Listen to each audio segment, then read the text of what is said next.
सबसे पहले जी। घटना आपसे ही बात कर लेते हैं।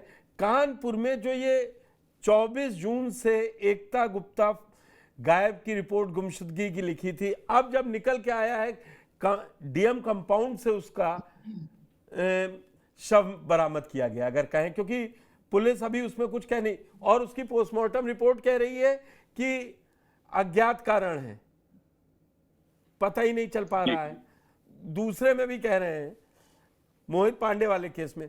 क्या आपको लगता है कि इतनी लचर व्यवस्था हो गई कानून व्यवस्था कानपुर में कि डीएम कंपाउंड के अंदर कोई जा सकता है, एक 6 से 8 फीट का गड्ढा खोद लेगा, वहां पे एक डेड बॉडी को दफना देगा?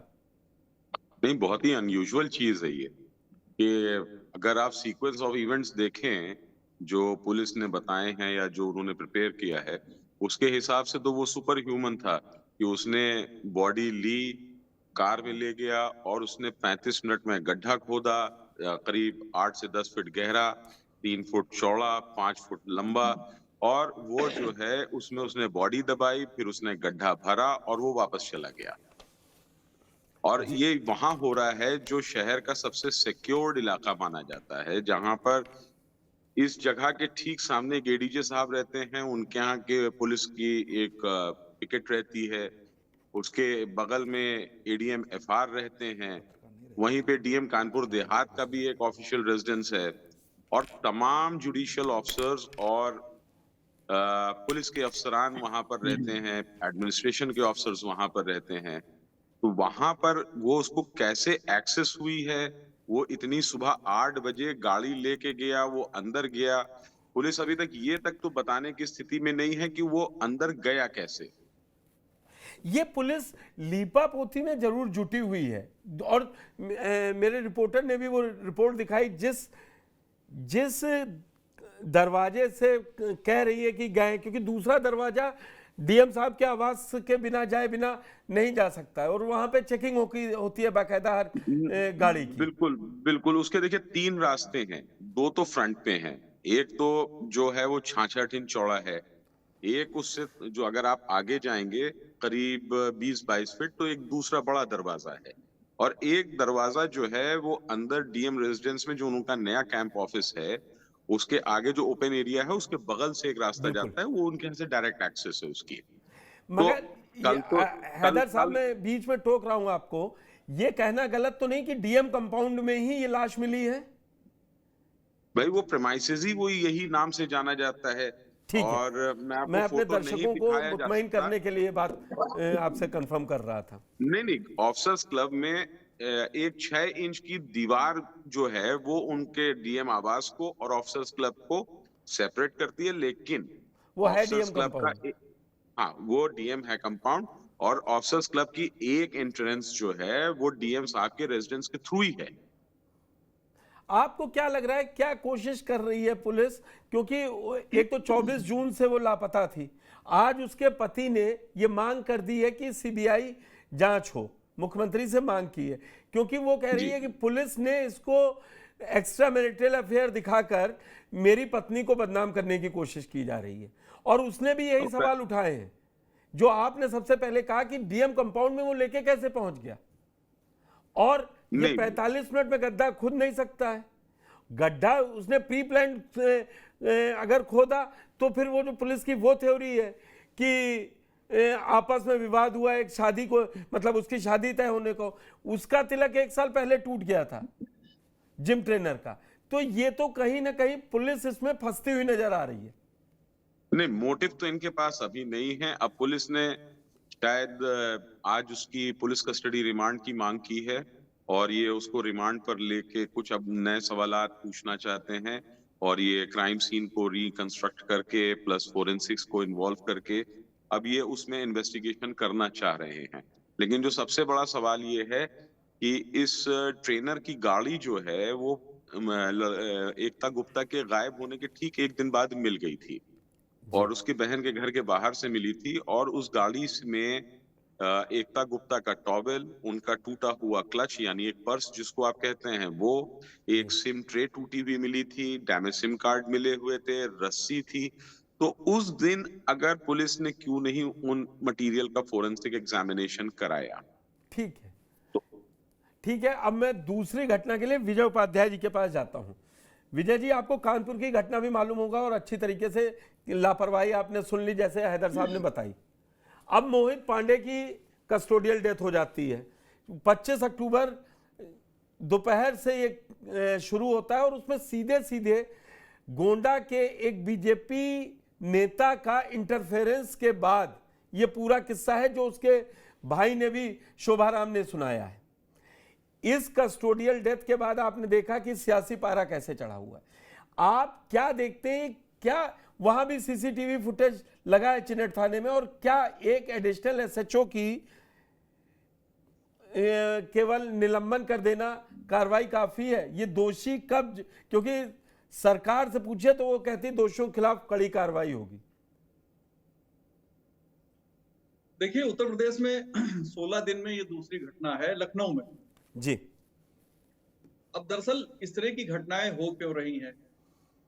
पुलिस की लापरवाही है, पुलिस की जो अमानवीयता है, यानी जो उसका व्यवहार है, चाहे वो क्रिमिनल हिरासत में लिए जाएं जिन पे आरोप हो, या कोई और व्यक्ति हो, छोटे मोटे झगड़े के लिए अगर आप हवालात में रखते हैं, उसकी पिटाई होती है। पिटाई, पुलिस कह रही, पोस्टमार्टम रिपोर्ट में जो पिटाई का जिक्र आया है वो उनके हवालात में या थाने पे लाने के पहले हो चुकी थी। अब ये सब चीजें तो कानून पे जाएंगी, लेकिन जी, परसेप्शन की मानना है कि बहुत ज्यादा लापरवाह हो गई है पुलिस, और कहीं ना कहीं पुलिस को ऐसा लगता है कि वो फैसले ले सकती है और जैसा चाहे वैसे पब्लिक को हैंडल कर सकती है, और आरोपी को भी हम जैसा चाहेंगे वैसा हैंडल करेंगे। तो ये घटना भी सिर्फ इसी का एक और उदाहरण है। चाहे वो पहले जो अमन की कस्टोडियल डेथ हुई थी उस मामले में भी, और अभी जो मोहित पांडे की हुई है इसमें भी, ये अपने आप में बड़ा दुखद और चौंकाने वाला। दरअसल कई चीजें ऐसी हैं जहां पे पुलिस सुधार और पुलिस की ट्रेनिंग वो भी बहुत महत्वपूर्ण है। सरकार ने न्याय संहिता लागू कर दी है, तो जो अपराधों में न्याय की बात है वो भी लागू होना चाहिए। थोड़ा प्रोसीजरल ट्रेनिंग भी होनी चाहिए कि हवालात में आप रख रहे हैं, कोई आदमी पानी मांग रहा, करा रहा है, दुखी, तो अपनी जिंदगी को लेके जूझ रहा है, और आप इसके बावजूद उसे हवालात में ठूसे हुए हैं। हवालात से बाहर भी रखा जा सकता था, तो इतना बड़ा क्राइम भी नहीं था, आपसी मारपीट थी, उसमें कोई जरूरी नहीं था कि उसको हवालात में रखा जाए, या उनसे चोटें थी।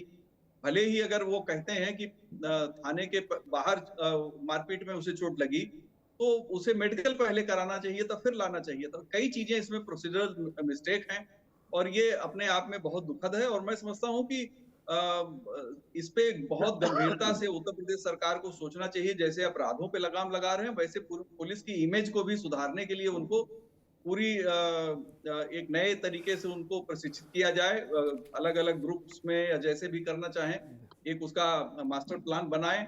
अन्यथा ये घटनाएं थमेंगी नहीं, और लगातार आप देखिए कि जितनी भी एनसीआरबी की रिपोर्ट आई उसमें भी उत्तर प्रदेश में कस्टोडियल डेथ को लेकर चिंता जताई गई थी।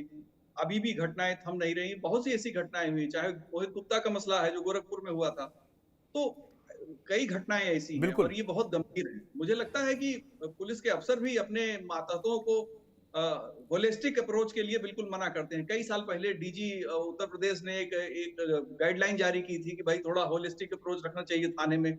लेकिन देखिए, अगर आप जाइए पुष्पेन जी, और आप मत बताइए कि आप पत्रकार हैं, आप देखिए किस तरह से व्यवहार करते हैं। ऐसा लगता है कि सबसे बड़े दुश्मन आप ही हैं। आप थानेदार से बात ही नहीं कर सकते। थानेदार इस तरह से व्यवहार, अगर आपने कहा कि भाई आप सज्जनता से बात करिए, तो उल्टा गाली देना शुरू करेगा कि क्यों सज्जनता से मैं बात करूं। तो थोड़ा सा मनोवैज्ञानिक ट्रीटमेंट भी जरूरी है पुलिस वालों का। शायद वर्कलोड ज्यादा है, इस वजह से पुलिस की जो जिस तरह के चैलेंजेस हैं वो बहुत बदल गए हैं, आबादी बहुत ज्यादा हो गई है, और जो इनके पास काम है वो बहुत ज्यादा, मैं कह सकता हूँ वैरायटी बहुत ज्यादा हो गई है। धरना प्रदर्शन से लेके हत्या तक के मामले सब उसी थाने अध्यक्ष को निपटाने जो वहां पे है। अगर मोटा मोटी साथ में आपको land order, local land order, public order भी देखना है, तो बहुत से वीआईपी ट्रीटमेंट, वीआईपी को भी पास कराना है अपने थाने से।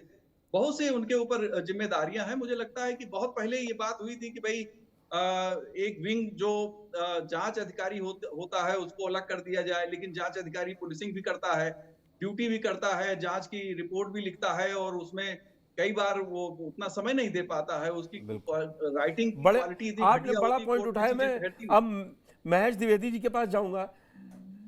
महेश जी, जो एक विजय जी, आपने दोनों घटनाओं को सुन लिया होगा, कानपुर और लखनऊ दोनों आपको पता होंगी, लेकिन विजय जी ने जिस पॉइंट को उठाया है वो भी बहुत जरूरी है कि पुलिस के पास इतना सारा काम है कि वो जिस मतलब माइंड में है, जो थानेदार है या एसएचओ है, उसको वो उस समय समझ ही में नहीं आ रहा कि क्या कर रहा है, इसके रिप्रिकॉशंस क्या हो जाएंगे।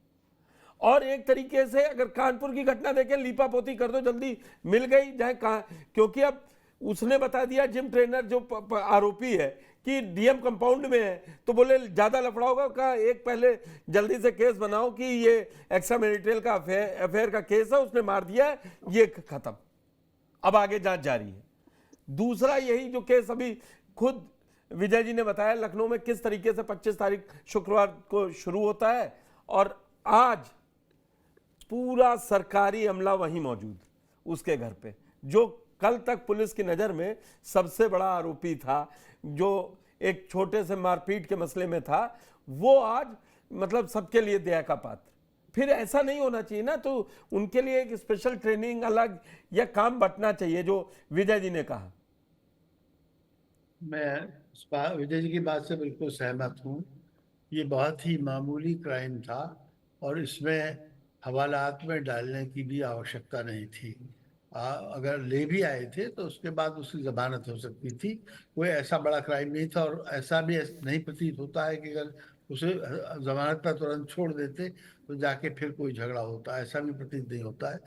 तो इस प्रकरण में या तो पक्षपात हुआ है अथवा नेग्लिजेंस हुई है, और या दोनों ही हुए हैं कहना चाहिए, क्योंकि अगर मान लीजिए उसको हवालात में बंद भी कर दिया था व्यक्ति को, तो उसके बाद में देखा जाना चाहिए था कि व्यक्ति को क्या कोई उसके जरी है, कुछ है, और उसके बाद ही एडमिट भी करते हैं। पहले वहाँ पर केस डायरी में सब लिख दिया जाता रोजनामा में।